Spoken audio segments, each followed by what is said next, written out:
10টা ফিরাউন এবং 10টা ফিরাউনকেও যদি একত্র করা হয় তাহলে হাসিনার মতো এত বড়, এত দুর্ধর্ষ, এত জুলুমকারী আর হইতে পারবে না।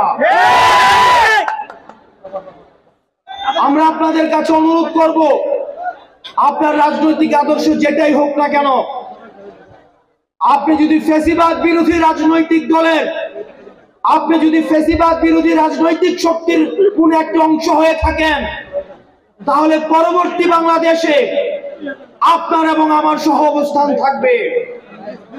কিন্তু যারা ফ্যাসিস্ট আওয়ামী লীগকে কোনোভাবে পুনর্বাসন করতে চাইবে, যারা ভালো আওয়ামী লীগ এবং খারাপ আওয়ামী লীগের যে বয়ান এখন মার্কেটে আনতে চাচ্ছেন, আমাদের শত্রু জ্ঞান আমরা তাকেই করব যারা আওয়ামী লীগকে বন্ধু জ্ঞান করবে। 5 আগস্ট পরবর্তী সময়ে আমাদের শত্রু কেবলমাত্র তারাই যারা আওয়ামী লীগকে বন্ধু জ্ঞান করে। সুতরাং আমরা স্পষ্ট করে বলতে চাই, গত 3 দিন ধরে বাংলাদেশে যেটি টক অফ দ্য টাউন, আমরা বলতে চাই কোন ইনস্টিটিউশনের প্রতি আমাদের কোনো ধরনের নেগেটিভ কোনো ধরনের দৃষ্টিভঙ্গি নেই। বাংলাদেশ সেনাবাহিনী আমাদের সার্বভৌমত্বে, আমাদের রক্ষার্থে, এবং আমরা দেখেছি 5 আগস্ট বাংলাদেশ সেনাবাহিনী ছাত্র নাগরিকের সাথে তারা আওয়ামী বিরোধী অবস্থান নিয়েছে। একই সাথে আমরা এই বিষয়টিও বলতে চাই, আপনারা জনগণের বিরুদ্ধে আপনারা কখনোই অবস্থান নিয়েন না। একই সাথে এই বিষয়টিও স্পষ্ট, গত 1.5 দশকে যে জুলুম হয়েছে,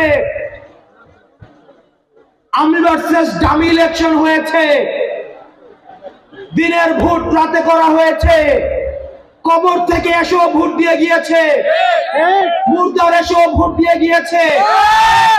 সেই সময় অত্যন্ত দুঃখজনক বিষয়, আমরা কোন জেনারেলকে পদত্যাগ করতে দেখি নাই। এত ল অ্যান্ড অর্ডার সিচুয়েশন খারাপ হয়েছে, আমরা কোন মন্ত্রণালয়ের সচিবকে পদত্যাগ করতে দেখি নাই। আমরা কোন ডিসি কে জনতার কাতারে নেমে আসতে দেখি নাই। আমরা আপনাদেরকে প্রতিজ্ঞা করতে চাই, পরবর্তী বাংলাদেশটা আওয়ামী লীগ যে ইনস্টিটিউশন গুলোকে নষ্ট করে দিয়েছে, আমরা আপনাদেরকে সাথে করে আপনাদের সহযোগিতায় এই ইনস্টিটিউশন গুলোকে আমরা জনমানুষের ইনস্টিটিউশন হিসাবে গড়ে তুলব। একই সাথে আমাদেরকে সচেতন থাকতে হবে, বাংলাদেশ সেনাবাহিনী সহ শুরু করে যে ধরনের ইনস্টিটিউশন গুলো রয়েছে, এগুলোর বিরুদ্ধে যেন জনতাকে এগুলোর বিরুদ্ধে যেন কেউ দাঁড় করিয়ে না দেয়। সেনাবাহিনী থেকে শুরু করে বাংলাদেশের প্রতিটা ইনস্টিটিউশন, অ্যাডমিনিস্ট্রেশন, জুডিশিয়ারি, প্রত্যেকটা ইনস্টিটিউশন এগুলো আমাদের। আওয়ামী লীগ এগুলোকে ধ্বংস করছে, এগুলোকে আমরা সংস্কার করে এগুলো জনমানুষের ইনস্টিটিউশন আমরা পরিণত করব। প্রিয় সহযোদ্ধা, আপনারা এখানে যারা রয়েছেন, আজকে দেখেন এখানে বাংলাদেশ জামাত ইসলামী রয়েছে, এখানে বিএনপি রয়েছে, অন্যান্য রাজনৈতিক দল রয়েছে। আমরা একসাথে আমরা যতটুকু করতে পেরেছি ততটুকু দিয়েই আমরা একসাথে ইফতার করব। আমরা একটা খেজুর ভাগ করে আমরা সবাই খাবো, আমরা একটা পানি ভাগ করে আমরা সবাই খাবো। আমরা যতটুকু আয়োজন করতে পেরেছি ততটুকুই আমরা ভাগ করে সবার মধ্যে আমরা সেটা বিনিময় করব। এটাই হচ্ছে আওয়ামী লীগ বাদে আমাদের যে সম্প্রীতির বাংলাদেশের সুস্পষ্ট উদাহরণ।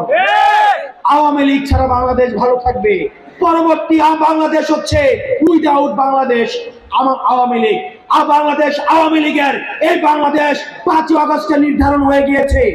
আওয়ামী লীগের নাম, আওয়ামী লীগের মার্কা, আওয়ামী লীগের আদর্শ 5 আগস্ট পরবর্তী সময়ে বাংলাদেশে রাজনীতি করার অধিকার হারিয়েছে। আমরা প্রধান উপদেষ্টার কাছে আহ্বান জানাবো, আমরা এই আওয়ামী লীগ যে গণহত্যা চালিয়েছে, এই গণহত্যার বিচার কতটুকু এগুলো সেটির আপনাদের মানুষের সামনে স্পষ্ট করার সময় এসেছে। আপনারা সংস্কার বলছেন, কতদিনের মধ্যে আপনারা দৃশ্যমান সংস্কার করবেন সেটির রুটম্যাপ আপনাদেরকে স্পষ্ট করতে হবে। আপনাদেরকে বিচার নিশ্চিত করতে হবে। আওয়ামী লীগের যদি বিচার নিশ্চিত দ্রুততম সময়ের মধ্যে না হয়, তাহলে আমরা ধরে নিব এখনো পর্যন্ত আওয়ামী লীগের যে দূষণরা এখনো পর্যন্ত অ্যাক্টিভ রয়েছে। প্রধান উপদেষ্টার কাছে আহ্বান জানাবো, আপনারা আওয়ামী লীগের রেজিস্ট্রেশন দ্রুততম সময়ের মধ্যে আপনাদেরকে বাতিল করতে হবে এবং বিচার প্রক্রিয়ার মাধ্যমে এই দলটাকে নাৎসি পার্টির মতো চিরদিনের জন্য বাংলাদেশ থেকে নিষিদ্ধ করতে হবে।